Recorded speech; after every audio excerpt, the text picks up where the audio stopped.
Good evening, Summoners! I'm Sphere. I'm Jay. Welcome back sa ating Pro Gaming Series 2014 a summer season. And this time, same matchup tayo kanina sa laban natin, Pacific versus Diamond. Nag-change tayo ng ating sides. Blue naman ngayon ang team ng Pacific at purple naman ang Diamond. So bago ang lahat, tignan muna natin ang ating standings after ng mga nangyaring laban kanina. Yes, alright. So after the third match of the day, Diamond has climbed up the ladder. They're now sitting comfortably at third place now. Like I mentioned a while ago, if Diamond can pick up a back-to-back win, they will be at the top of the ladder, earning them another 2 points and leaving Pacific in the dust with 0 points. But if Team Pacific can somehow make a comeback victory and pick up a win, they will receive 1 point, dropping IPT to the bottom of the table. Very impressive for Team Diamond dito. Laki ng in-improve nila since nung previous season. And alright, so actually we're already in the drafting phase, so let's go to our pick and bans. Let's proceed sa ating banning phase dito. For the first ban of Team Diamond, they banned out Lee Sin, most probably for Misery dito. Since Season 1, ay Season 2, alam natin lahat kung gaano kagaling si Misery sa paggamit ng Lee Sin dito. Even in the solo queue rank, talagang kinakatakutan ng Lee Sin itong si Misery. So, yes. On the other hand, for Team Pacific, they banned out Syndra. Siyempre, respect ban na to para kay Nage. Ziggs as well. Lucian, same ban for Team Diamond dito. Actually, for BYY. If I were Team Pacific, I'd probably also ban out the Fiddlesticks. Kasi so far, medyo very effective yung laro ni Shura. Yan ang pinakakailangan nilang iban dito. Though, since last season naman, talagang laging binaban. Oh, they didn't ban out itong si Shura. But, instead, I mean si Shura, si Fiddlesticks, but they banned out Twitch. Kasi parang feel ko si Shura na si Fiddlesticks eh. Lagi niya kasing, well, it's just, that is your favorite champion, so that should be you. It's just like parang kay Froggen. Pag nakita mo si Anivia, Froggen agad na isipin mo, may diba? May nakita akong memes before na video na parang Vines yata yun na nagkaroon ng laban, nagban. Tapos pinili niya, first pick, Anivia and then locked in. Tapos victory kagad yung lumabas. Tapos yung laban, hindi na tinuloy. For Team Pacific, they got the first pick dito na si Lulu. Nice pick up for Team Pacific dito. They managed to get Lulu. And hindi nila binanto. Kanina binan nila. And Diamond respond with that pick from Pacific. They got Kale. Dalakin nga ba nila itong si Kale? That could go for the either for the top lane, can go for the mid lane and the jungle as well. Actually, I'm really excited to see what Nage will be using in this game. Kasi in the first game he used Orianna against Mineski, and napektuhan siya ng curse. Didn't play, yeah, of course. And then he picked up other champions and they were very well, especially the last game na where he was with Syndra. Sobrang ganda. And Diamond automatically locking in that Fiddlesticks. Sure na sila dyan. Alam na nila, kailangan ni Shura yan para manalo sila. Medyo, and actually I think it might be also because of Fiddlesticks kaya nanalo si Team Diamond. Kasi every game that they use Fiddlesticks, panalo sila. Yung first game, nagsuraka sila and that's the game that they lost.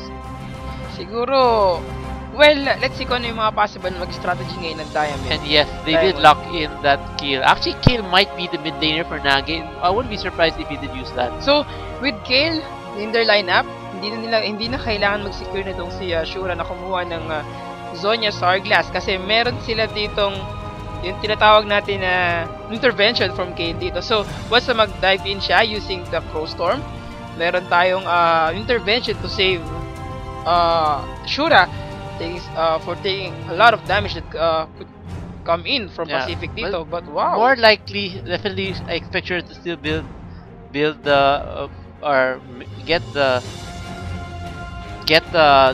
Zonya's Hourglass, but probably not as early. Oh, I think something went wrong for Team Pacific. Yeah, we can have them just dodge to first and then. So something went wrong sa team ng Pacific dito. So we have to recreate the game. I mean, restart yung ating picking phase dito. However, same pick, same lineup. I wonder kung sino yung mali sa kanila na naging pick nila. So after natin mag-restart ng game natin, babalik tayo sa ating picking phase. So I think na-disconnect yata yung isang player.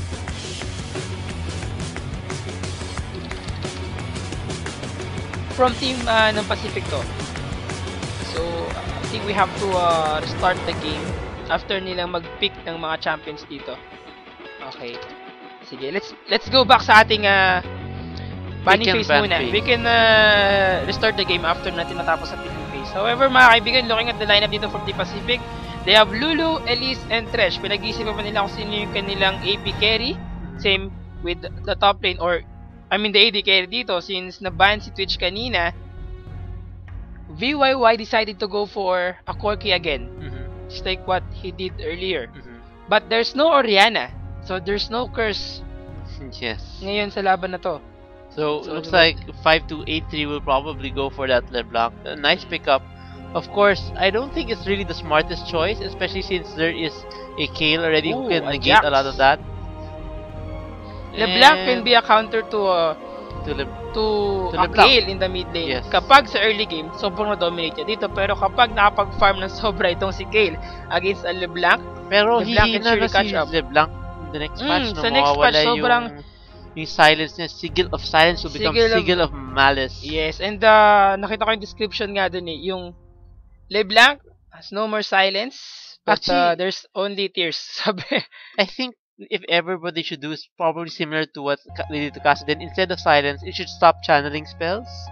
Would probably be the better choice. Para at least kasi, kahit papano. Alam mo, in terms of champion pick talaga, kapag si LeBlanc kasi napili,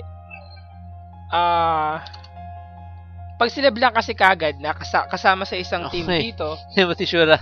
Timo. Like what he did earlier. Siguro ano to may orasyon to, para ritual to ng Team Diamond. So, kailangan nating ni Timo muna para si Timo. Para swertihin. Ayan na. So, looks like it will be Shyvana for the top lane. Okay. Since natapos na ang ating picking phase, magkakaroon tayo ng rematch or recreate ng ating lobby ng game dito so that maayos na ang ating picking phase dito. I think Pacific got some technical difficulty.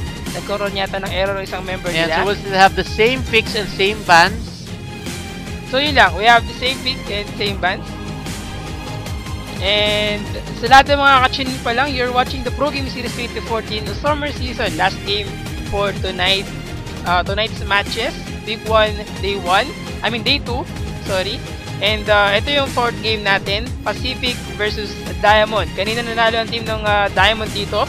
Kaya nga ba nilang ipanalo ulit ang laban ito against ng Pacific? We all know kung gaano katindi yung ginawa ng Diamond kanina sa Pacific. 10k gold lead sa late game. Kapag nagawa nila ng paraan ngayon na ma-counter nila yung mga possible na strategy na manggagaling from Diamond dito, kaya nilang manalo sa laban. Pero we'll see kung ano yung magiging strategy nila. And ito, malapit na tayo mag-resume. Mag-start na ating game ulit kapag okay na sila sa ating lobby. And yes, let's go back sa ating picking phase, Pacific versus Diamond. Same band, same picks, Ziggs, Syndra, Lee Sin, Lucian, and I think last one nila is Twitch and Nidalee. For the picks of Pacific, we have Jax for the top lane, we have Shyvana for the top lane for Diamond, Jarvan for the jungler, Misery, I think ito yung champion niya si Elise, yes, sa kanilang jungler dito, Lulu for the mid lane for Astarte, for ito si 5283, we have Nage na gagamitin si Kayle for the mid lane, K-Tin for Evan, Corki for VYY, Hakaw, itong si Thresh. Siyempre, we have Shura for the support role. We'll be using Fiddlesticks once again. Alright, so in the bottom lane, in terms of aggressiveness, I think VYY and Hakaw has the slightest advantage to go against the two champion dito. Yes. Kapag tumama lahat ng death sentence, or at least kahit isang death sentence lang from Hakaw sa mga teamfight na nangyayari dito, and then use yung kanyang play, they had the advantage here kasi disabled, sobrang lambot nito si Shura, sobrang lambot nito si K-Tin. So, I think Thresh is one of the most effective champion to go against a Fiddlesticks. Yeah, and actually I noticed si Shura, he doesn't use, he only used two skills on Fiddlestick, the Crow Storm and the Fear. Actually, meron siyang yung Dark Wind, yung Fear, and then yung Crow Storm. Pero huli niya nilalagyan yung kanyang life drain, yung kanyang W dito. Kasi dati naglalaro ako ng rank tapos I accidentally picked itong si Fiddlesticks. Sabi ko, support with the 6, I wonder what to build sa champion ito. So, tinanong ko siya. Sabi ko, anong skill build mo kay Fiddlesticks? So, yun ang sinabi niya sa akin. Q and E. So far, yes, 3-minute delay mga kaibigan bago tayo mag-start sa ating spectator mode. Looking at the lineup, we have Diamond dito, Shyvana, Jarvan, Kayle, Caitlyn, and Fiddlesticks. In terms of ground control, meron silang knock-up dito coming from Jarvan, from Shyvana, and Fiddlesticks using the Fear. Pero take note, we have, for Caitlyn naman, sa kanilang AD carry, papasin mo sa nila dito, it's all about how they will protect itong si Evan. Kasi kanina, they have Twitch eh. Kasi si Twitch, madulas yan eh. Madulas na champion. Kumbaga, kahit siya yung ma-full force nyo, kahit siya yung ma-target ninyo dito, he can easily go out or disengage dito using yung kanyang ambush or at least yung kanyang flash out. And then, ratatatatat, pag-aatake na niya yung kanyang kalaban dito. Tsaka, I think, I realized what was really nice about Twitch was, kahit yung Braum, he couldn't really stop the damage coming from Twitch kasi nag-a-add pa rin siya ng poison stacks even though nabablock ni Braum yung attack ni So yung, Twitch. syempre, nakakapit na yun sa... once na umabot ng 5 stacks nakakapit na yun sa katawan mo eh. So, hindi mo na magagamit yung shield mo doon to block the poison stacks dito. Tapos yun nga, tapos papasabugin niya yung poison. So, napapatay pa rin niya si Braum kahit anong i-shield pa ni Braum kanina. So, ito namang maganda sa lineup ng Pacific dito. We have, just like the usual, the combo for wild growth na meron si Lulu. Since they have a mobility AP mid carry in the mid lane, they had the advantage pagdating sa mid game dito. Kasi, in terms of poking capabilities, the glitter lands coming from Lulu. Same with the poke from Corki. They had the champion. Meron silang mga champion dito na alam mong pang initiate. Meron silang champion dito na alam mong pang distansya lang. So, balance yung lineup dito ng Pacific. Same with the Diamond actually. So, if ever na may mahuling champion dito si Hakaw, follow-up stunts coming from their members dito. They have the Cocoon, they have the Counter-Strike from Jax. Well, let's see kung paano ang gagawin ngayon ng Pacific to go against team ng Diamond. Yeah, very exciting stuff coming from both teams, Diamond Pacific. Very solid lineups from both of them as well. And so while we're waiting for this to happen, let's talk about a little bit, of course, GameX. So GG Spear, can you tell us a little bit more about the GameX feature brought to us by Smart? Thank you very much, Jay. So sa lahat ng mga summoners natin dyan na nanonood ngayong gabing ito, if ever na ikaw ay Smart TNT or Sun Cellular subscriber, if ever na gusto mong bumili ng RP ngunit tinatamad ka na mabas ng bahay, basta meron kang load, pwede mong gawin yon. Makakapag-load ka ng RP mo. Syempre, just visit ipins.gamex.ph and then choose the game you are playing. We are playing League of Legends. Ngayon, after mo piliin yung League of Legends, click choose the Green denomination na gusto mo. Gusto mo ng 50, gusto mo ng 100, gusto mo ng 200, depende kung gaano karami yung load mo. At syempre, kung gaano kalaki yung presyo ng skin or ng champion na gusto mong bilhin. Then after mo piliin yung green shell denomination na gusto mo, click add to cart muna. And then enter your mobile number. Then after nun, you will receive a confirmation code. Yung confirmation code na yun is send mo sa 3161 kung ikaw ay Smart or TNT. At kung ikaw naman ay Sun subscriber, send it to 2354. So ganun na kadali yun. After mo gawin yun, you will receive the ipin amount you want or yung in-order mo kanina. And then syempre, charge it for your RP. So, ganoon lang kadali mga kaibigan, hindi mo na kailangan pumila ng mahaba, hindi mo na kailangan may pagsiksikan sa labas para makabili ng shell. Ganoon lang kadali yun. Thank you very much, GameX, na napakagandang feature for our gamers. That's right. Thank you again, Smart, for GameX. And of course, our other sponsors for the PGS is, of course, Razer and Philips monitors. Philips, all right. Thank you very much.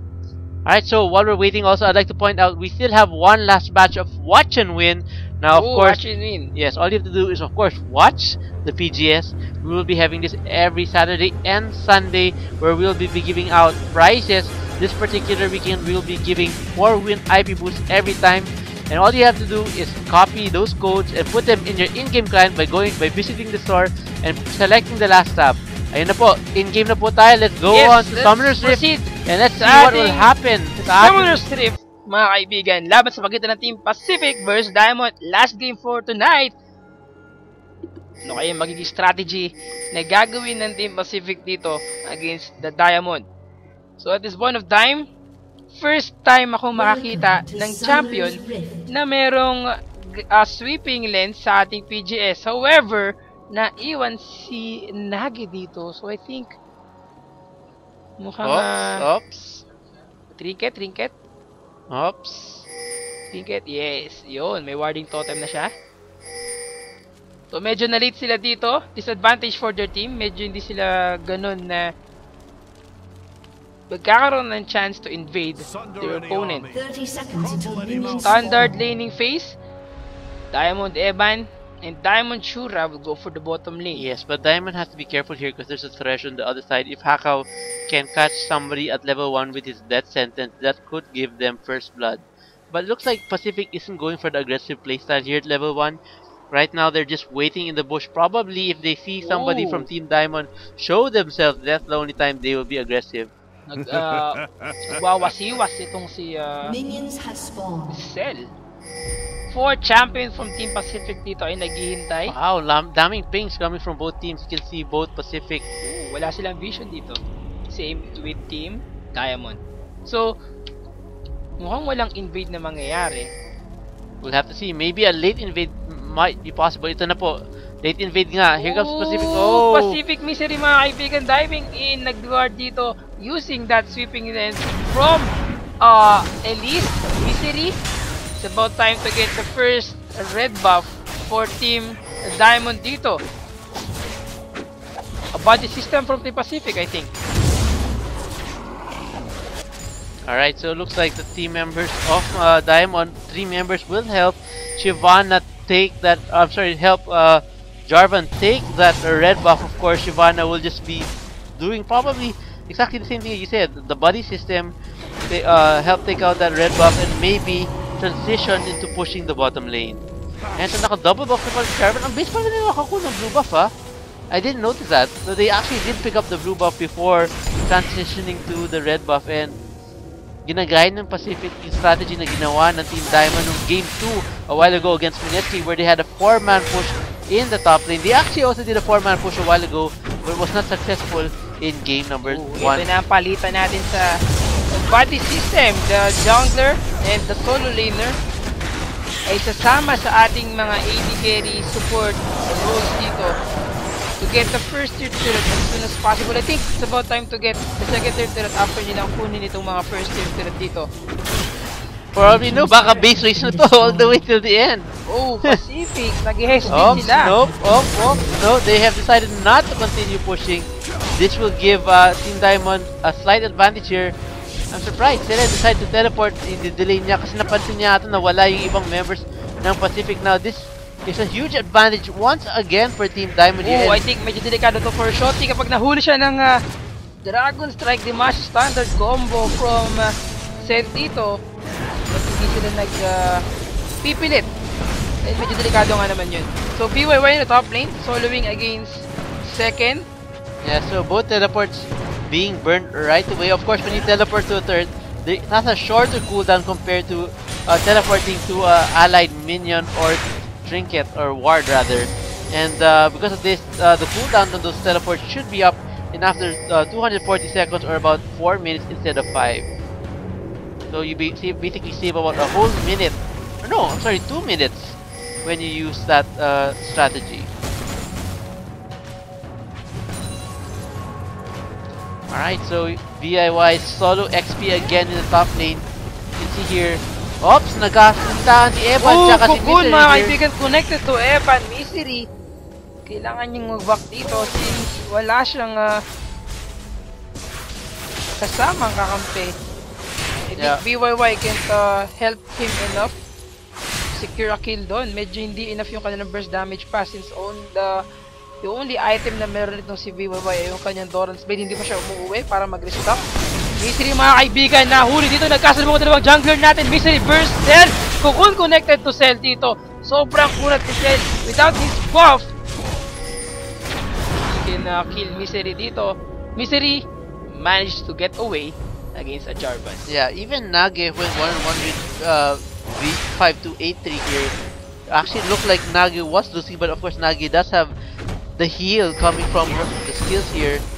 Second will have a hard time trying to clear the minions here since Hakao will try to not landing the death sentence. Death sentence from Hakao dito. So if ever na nag-connect yun kay Second, siguro at least kaya nilang pakalahatiin ang buhay ni Second dito. Second, defending the bottom lane. Halos sabay, no? Sabay yung pag-push ng mga turrets dito. Pero 2 champion lamang ang nasa top lane for Diamond. Yung duo nila. And I think transition for Team Pacific after nito. Kukunin nila yung Dragon. Since meron na silang enough vision. So secured na yung Dragon after nila makuha itong first tier in the bottom lane. Yeah, Caitlyn now solo XPing the top lane there. You can see, bawas na actually yung tower, and naging sobrang aggressive na yun ang Team Pacific in the bottom lane. 4 men still sticking around there. 5283 will go back to base. Kailangan maging maingat yung dalawang members of Team Diamond. 2v4 dyan. Shotty mga kaibigan. Death sentence connected to Cell dito. Napilitang mag-disengage itong si Jax. Here comes Shura to respond to the bottom lane and help his comrades. Jax landing a double stun onto the 2 members of Team Diamond. Another tower for Team Diamond. They're doing a really good job so far. Looking really strong here, but actually, as long as Pacific can pick up this tower in time, they should have no problem keeping the gold very even. Of course, they do have vision of the dragon, so Team Pacific has to be careful. Team Diamond has to be careful if they decide to go for the dragon after this.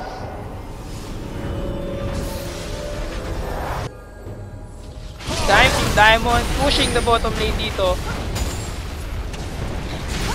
And ito yung mahirap kapag kapag yung 4 kayo.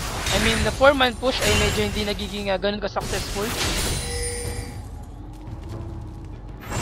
Pag na-delay kayo ng matagal dito, mabilis kayong ma-counter. So as you can see, hindi nila kagad na push dito yung first tier turret. So instead of going for a dragon agad, hindi sila nakapag-switch. Or hindi sila nakapag-decide kung saan sila dapat pumunta after nilang makuha yung first tier dito. So far ngayon, VYY medyo nahihirapan siya. 40 CS against 50 CS. And good transition coming from Team Diamond pa rin. Just like what they did nung second game.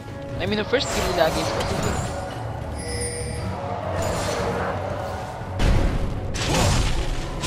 Alright, Diamond Cell picking up that red buff for himself once again. Doing not a bad job so far. Actually, no kills yet on the board from either team. Even though we did see a little bit of action a while ago in the bottom lane under the turret of Team Diamond's first tier turret. They do have a 1 tower advantage, which definitely points out to why they have a 1k gold lead right now. But in terms of CS here, you can see the mid lane is pretty much dead even. There we see Lulu have a nice burst of CS advantage over the mid lane due to her coming back from base. Dragon still up. 8-minute mark, malapit nang mag 9-minute. If ever na makuha to ng Team Pacific, makakabawi sila sa gold difference na lamang ng Diamond ngayon. Yes, and that ward, SKT1 and the Draven pink ward, looking into that eye. Alright, so I think they will try to do this Baron here. As you can see, Diamond is there to respond here. They're clearing out those wards, and they will see that other ward in the Dragon Pit. Pacific will try to either make a play for the Dragon or the tower here. Medyo hiwalay sila, no? And Pacific here, Lulu, trying to take down the middle turret. Medyo applying pressure naman lang sila dun sa dalawang lanes right now. Oh, that sentence not landing on anybody here. Nage trying to farm here, was planning to go on to 5283, but then saw a member or at least behind her, decided not to continue that push. Dragon still up. Wala pa rin nag-decide kung sino kukuha dito. Pero I think kukunin agad ng Team Diamond to. Oops, they have a vision ward dito, so medyo nag-hesitate yata sila, no? They're trying to sweep nga. If baka makikita sila na pupunta silang Dragon, they do have control of vision right there, right now in that area. Ito na, hinahabol na si Pacific Nage. 5283 mga kaibigan. Emilias, nice sidestep, avoiding that Pacific 5283. Wow, nag-miss yung Kokon dito.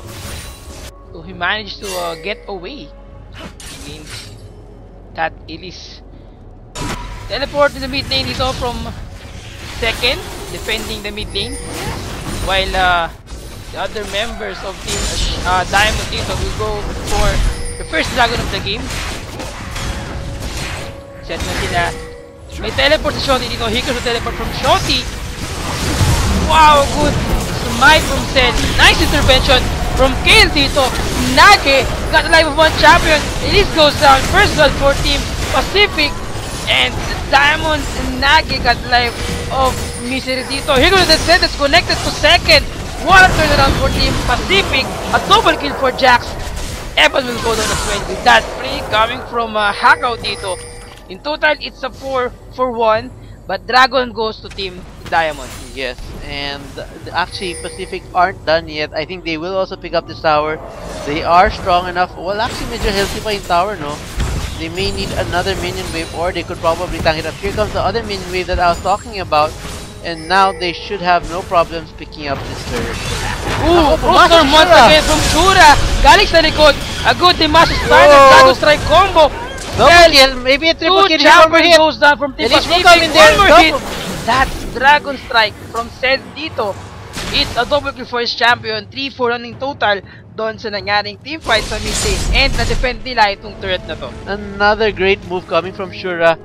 Good job again. Shura really playing very well today, and this is basically one MVP talaga siya.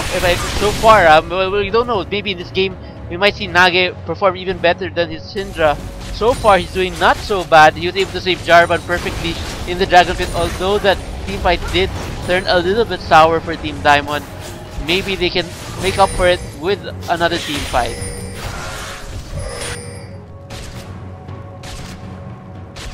4-5 score. First, Dragon goes Team Diamond dito. And I think he will go for the first tier here in the mid lane. Sobrang tanky ni Zed dito, even without his tanky item. Spirit of the Elder Lizard pa lang kanyang item, though nakikita natin kung gaano kahirap for Team Pacific to burst him down. Kahit ang dami pumapasok sa kanila, meron pa rin silang support skills dito, lalo na yung intervention from Nagi kanina. Pacific BYY managed to get the first tier here in the bottom lane. Second, mga kaibigan, being very aggressive to go back away.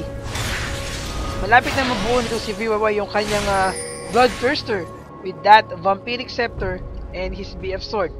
Pero itong si Caitlyn or si Evan, nakahap na yung kanyang Bloodthirster dito. Though wala pa siyang boots. And wala siyang enough attack speed, I think, for his champion.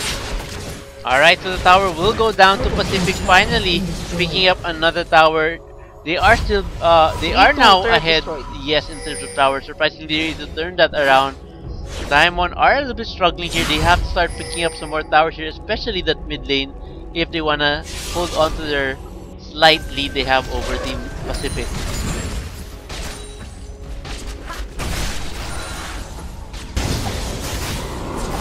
Alright, Misery working on those lizards there. Does have the red buff here. Like I said, Team Diamond playing very smart here. They're now trying to take out that middle third. Shura is defending that push near the tower, and Shotty trying to farm up some minions here in the top lane.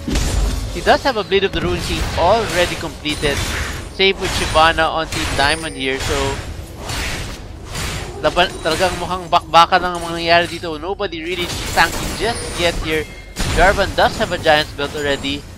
And of course, like you said, the intervention will probably be one of the biggest factors in the team fights for Team Diamond. And ooh, here comes the counter strike from Shotty, pero dahil na-beat siya. Oh, that's landing onto Shura here. Shura dito tumama, that's mga kaibigan from Hakaw. Cataclysm coming from Cell dito. A good intervention from Nage. Almost there to save Shura, but Shura will go down. Second diving in with that teleport in the mid lane dito. So in total, it's a 2-for-2 exchange. Yet, turret in the mid lane for Pacific dito, still up. Wow, that's clear. Medyo late response coming from second kanina, no? You can go for the turret na dito after nila maklear tong minion wave. Yes! With the AD carry on their side. Oh, that's once again for second play! A Dragon 4 para mapag-disengage dito. However, VYY so persistent. Sobrang focus sa kanyang kalaban dito. Hindi niya pinansin yung Dark Passage na yun. But talagang nag-focus siya sa pag-kill ng champion. The Dragon Roar Knight coming from Shyvana second there.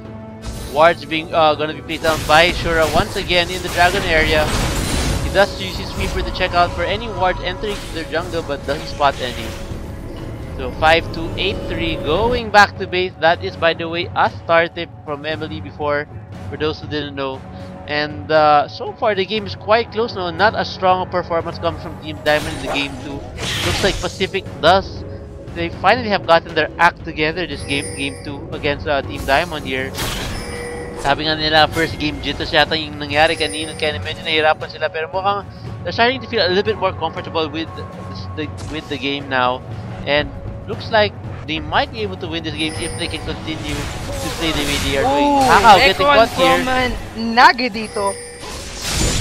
Flash, Dragon Strike, the match standard combo for Cell. Shorty takes so much damage, tinaman siya ng clear dito. A flashing from Nage, Hakaw will go down as well. A Recon, mga kaibigan, here comes the Wild Growth to save Hakaw dito. Ginamit ang ace in the hole. But here comes the Dragon. Dragon has spawned. Yes. Second Dragon for Team Diamond, if ever na sila na naman ang makakuha na to.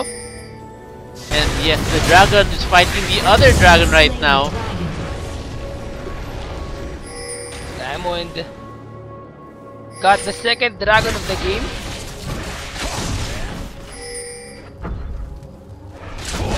And another pink ward being cleared out by Team Diamond. Medyo aggressive na yung Team Diamond there. They had a nice victory just now with that Jack's catch, and of course almost taking out Thresh here. Looks like Team Diamond are trying to steal away some of the minions here. And no, they do not steal the large rate away from Team Pacific. 17 minutes into, or almost 18 minutes into the game. Hindi pa rin nila nakuha yung first kill dito sa mid. Sobrang solid na pag-defend ng Pacific dito. Yeah, ang lakas kasi ng wave gear coming from Lulu and Corki. You see there, basically 2-3 spells ubos ng minions, kaya hindi sila rin makapush. And other than that though, mas solid parang yung initiation, especially coming from Diamond Cells so far. 3-2-3 though. Hindi kasi siya hindi siya nag-hesitate na mag-dive in dahil nga may intervention si Kale dito. Saka isa pang maganda dito for team ng Diamond, kung papansin mo,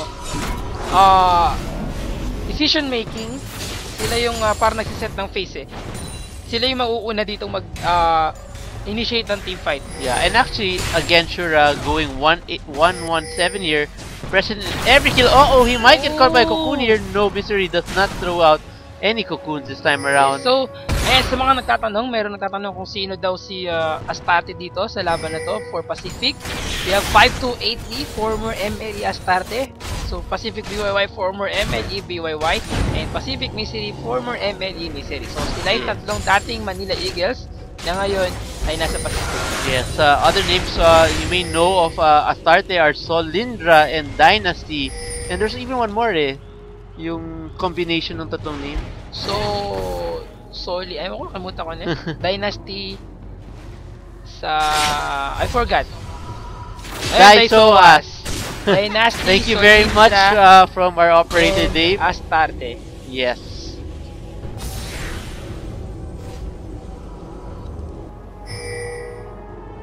Daisoas. Alright, so back into the game here. VYY and Hakaw chasing Shura here. A nice flash hook.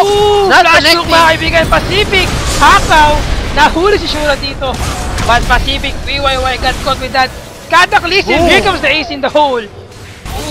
Umusok dun si Corki. Sumabog yung kanyang sasakyan. Field over. Peacemaker. Here comes Shoti, mga kaibigan. Diving in. Ginamit ang kanyang counter strike. Then, wow! Just in time. Ginamit dito. Nikay ang kanyang intervention to save Cell. A double kill for Evan. Once again, what a play from Caitlyn dito with the red buff. It's an ace from Team Diamond.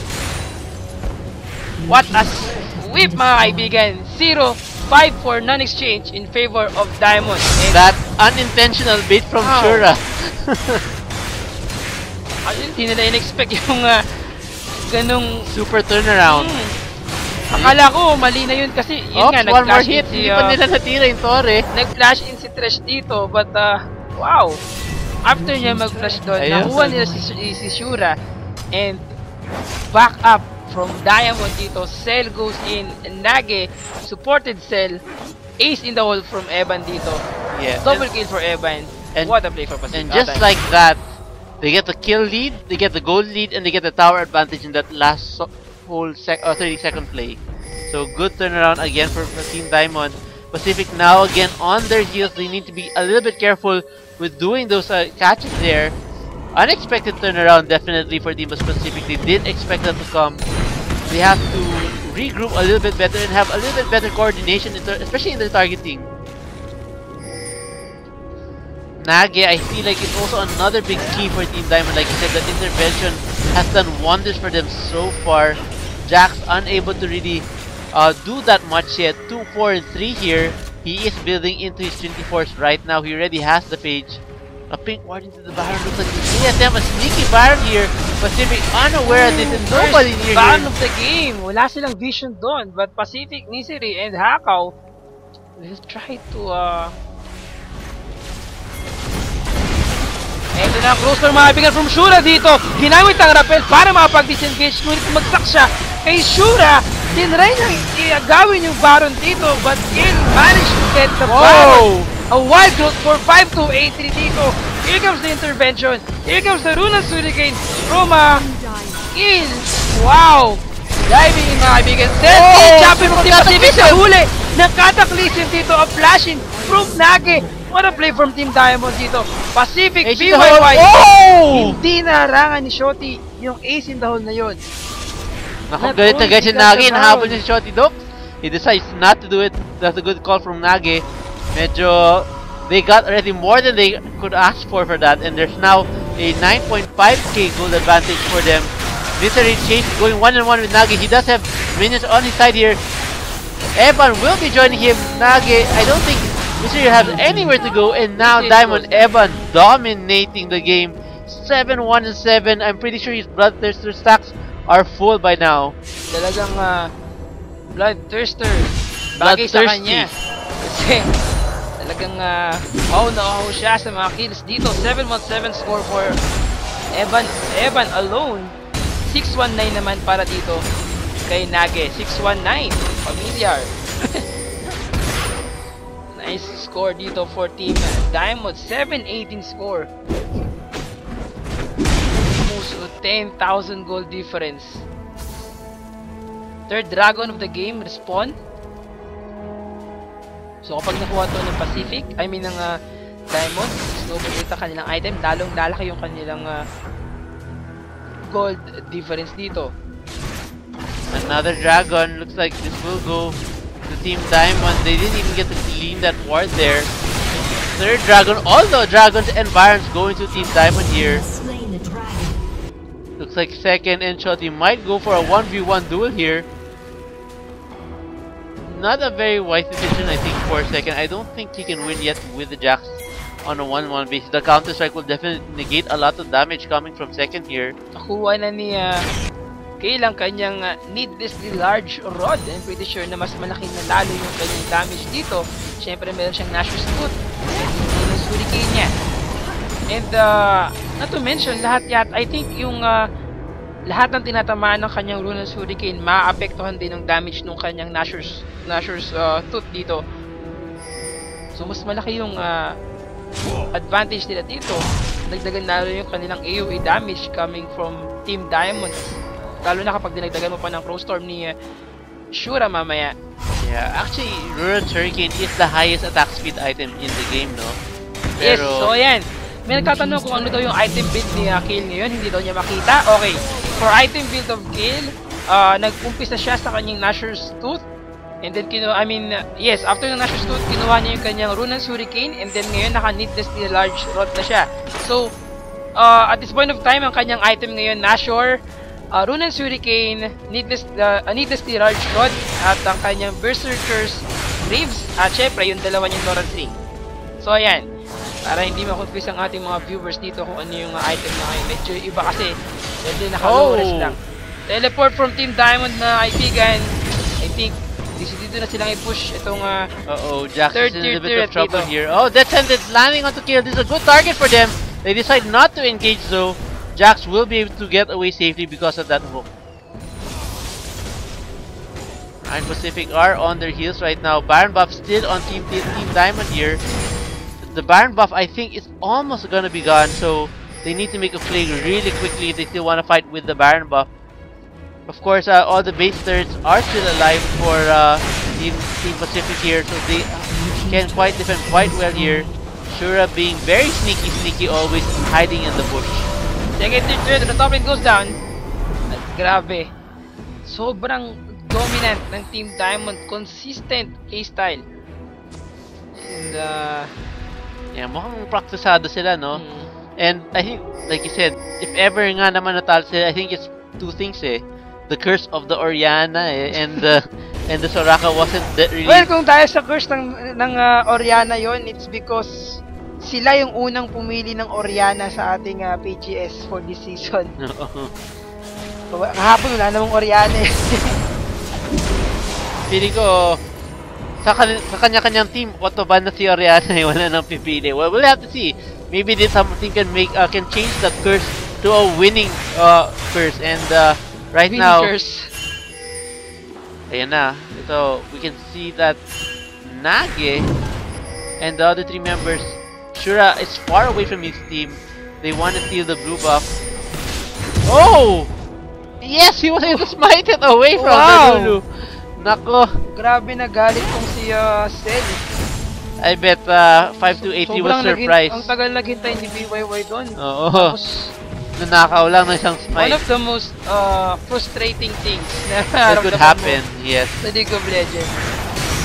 Tumama din sentence mga kaibigan for Nagi dito. Counter strike followed up by Shoti dito. Dragon Form from second. Here comes the Crow Storm from Shura pero walang tinamaan dito. Medyo malayo siya sa kanilang kalaban. Death sentence pero nawala ang Banshee Spell for Jarvan dito. Wow. Evan managed to disengage. Nakuha nila ang turret, same with the inhibitor. So, definitely Pacific. Medyo nahihirapan silang, I think hindi sila ganun ka ready sa ganitong klase ng playstyle. Medyo iba kasi yung ginagawa ng Diamond sa kanila eh. I think itong Diamond, matagal na nilang pinapractice yung ganitong klase ng strategy. Kasi kung hindi ka consistent kung hindi consistent yung inyong practice na ganito lang yung style na gagawin niyo, mahirap siyang i-implement totally eh, lalo na sa mga ganitong big league or talagang competitive scene na. Pero, well, maybe not they haven't been practicing it that long, but maybe they have at least a good 1 or 2 weeks on it. This is definitely a strategy na very popular sa GPL eh, no? And you can see, even Wargods have adopted this playstyle. And now Diamond, so it is a very strong movement and objective-based movement coming from both these teams. Alright, so I think Baron will be up very soon. They are preparing to do a Baron. And Baron is up already. Nobody really moving in here, so we'll have to see. And I think the Baron has been started yet. Evan actually, with the range of KT, is able to shoot from over the cliff there. Medyo napalayo na. And here comes the initiation from Team Pacific dito mga kaibigan. Death sentence as well. Rappel from Misery dito to disengage. Ayan na, ginamit ang kanyang flash out. Here comes the ace in the hole. Wow. Finish the mess. Nangyari dito, Pacific BYY, a flash in from second. Ito, BYY managed to disengage. Ginamit ang kanyang flash out. Pero lahat ng member ng Team Diamond dito ay nakatingin sa kung nasaan siya. BYY. Muntik na actually. Siguro at least they got the Baron. Actually, did you see that intervention coming from Nagi? He timed it at the very last second before Cell died. So good job again from Nagi there, and very consistent plays today from Team Diamond here. Looks like they're well on their way to being on the top of the PGS at the start of the season. I don't think, to be quite honest, they're not expected to be at the top of the leaderboard, but they surely proved us wrong today. Hindi ko inaasahan na ganito magiging pace spell ngayon ng Diamond. Sobrang Nakakagulat. Masyado sila naging tahimik nung mga nakaraang araw sa ating competitive scene. Pero ngayon, mga pinapakita nilang baseline ngayon, sila yung isa sa mga team na possible masama sa top 4 ulit.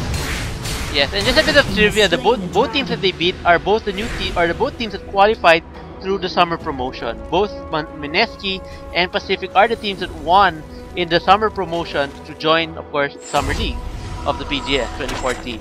Alright, so back into the game now. Pacific 5-2-8-3, doing his best to defend here in the mid lane. Again, a lot of people are asking what's the name for Astarte. It is Pacific 5-2-8-3.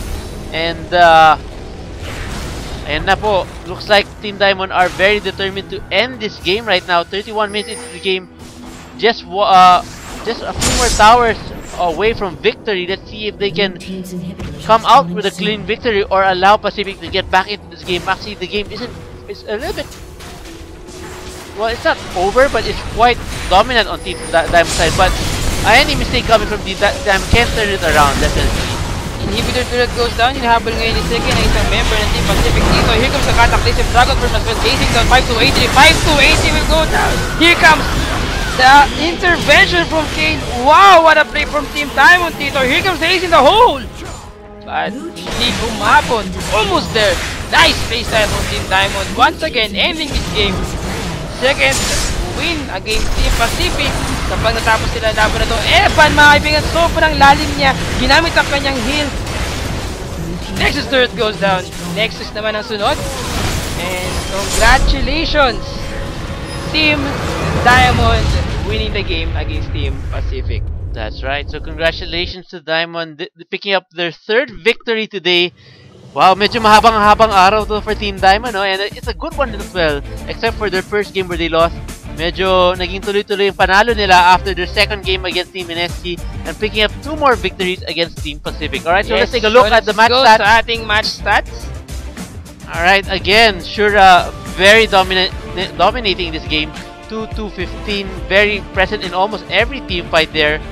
And I have to give props definitely from Nage. He played very well against Pacific, both on the Syndra and the kill. You can see 9-1 and 12. Very, very strong play. Actually, I have to say, in this last game, although it was very even at the early part, everybody performed very well from Team Diamond. So, sobrang consistent ng playstyle nila dito. Talagang pinagplanuhan nila ang bawat move na gagawin nila. Talagang pinag-isipan nila. Talagang bago sila pumunta sa isang lugar like getting the Dragon, at least naka-ready sila dito. And as you can see, hindi ganun na nag-focus itong si Shyvana or si Second sa kanyang damage item. Nag-focus siya dito after niya kunin yung Blade of the Ruin King sa kanyang pagiging supporting yung kanyang supportive skills dito, getting the Locket of the Iron Solari na hindi mo usually makikita in a Shyvana. Kasi talaga pag Shyvana top lane ka, at least siguro kukunin mo yung item mo yung Sunfire Cape, yung Duin's Omen, Spirit Visage, pero this time, a Shyvana with a Locket of the Locket of the Iron Solari. Alright, so very again, impressive gameplay for Diamond. Yes, so that is it for us today. We like to congratulate, of course, all the winners, not only Team Diamond, but also all the viewers who won in the Watch and Win promo there. Of course, I hope you guys enjoy your 4-win IP boost. Of course, we'll be giving out more next week. We will have the GPL again starting this Wednesday. It will be the 3rd week of the GPL. We're in the middle of the season of the group stages. Team Wargods have finally picked up their first victory in the GPL. Team IPT is still searching for that first victory for themselves. Hopefully they can snatch on one up this coming week. For Wargods, of course, hopefully they can continue to win and maybe put up a winning streak for themselves. Yes, maraming salamat sa lahat ng mga summoners na nanonood ngayong araw na ito. Alam namin na marami pa kaming dapat matutunan sa ating game. Siyempre, hindi lang sa game, kundi sa ating pag-shoutcast mismo. So sa lahat ng mga may comment, suggestion, pwede kayo mag-post sa forums, pwede kayo mag-PM sa amin, sa aming mga Facebook, Sphere Garina, Shoutcaster J, ganun lang yon. And then kay GG Sphere also sa aking fanpage. And thank you very much again sa lahat ng mga summoners na nanonood ngayong araw na ito. Sumusuporta sa ating PGS, tuloy-tuloy nyo lang. Maraming salamat ulit. And anything else, Jay, bago tayo Yeah, of course, we want to thank our sponsors one last time. Smart for GameX, Razer for our peripherals, and of course, Philips for our monitors. Thank you very much sa lahat ng mga sponsors natin. Again, we are watching the Pro Gaming Series 2014 and Summer Season. I'm Spear. And I'm Jay. Kita tayo ulit next week. Maraming salamat sa lahat ng mga nanonood ngayong araw na ito at patuloy sumusuporta. Next week, GPL. After that, PGS. Same time slot, 6 p.m. hanggang 9 p.m. Ang PGS natin ay 5 p.m. hanggang 9 p.m. Alright, so thank you very much for watching. Thank you very much ulit sa lahat ng mga sponsors, Philips, GameX, and Razer. Kita tayo next week.